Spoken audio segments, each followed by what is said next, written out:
Some of you may be thinking, why do you need state management? After all, you have the power of composables. Who needs it anymore? I can do everything. We don't need state management stores. Yes, it is true. We basically model how data stores work. You basically are doing your state, your getters, your actions. The thing I always tell people about state management libraries is that what you're providing your team is a set of standards that everyone can follow. Now, granted, if you're going to author your own, internal state management library that you heavily document and that's type safe, and if you want to do all that, that is awesome. And I more power to you.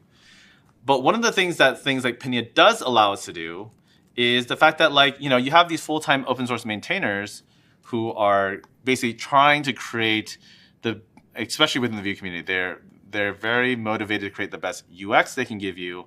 And so, for example, you can see here in the new DevTools, let's see, here's the little Pinia icon, little pineapple. You see here, you can actually see all the stuff. You can inspect it.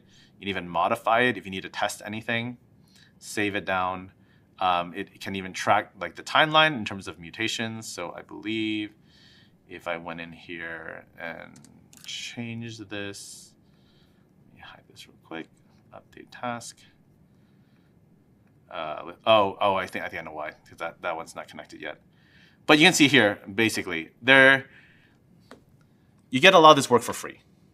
And to be honest, if you look underneath Pinia in particular, it's really not that far from composables. It's just a set of standards that's kind of been agreed upon by the community.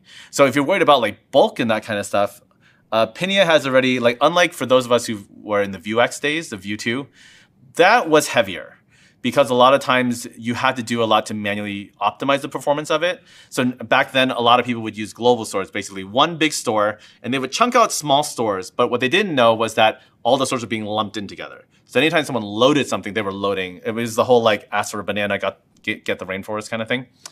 And so Pinia, by default, every time we do something like we see here, where we just do a tax store, time entry store, those are already tree shaken. They're separate. They're basically the equivalent of these composables we have here, where as long as you're importing them on specific files, it's already doing that for you. There's no giant glob that's being built together and then being shipped to your users.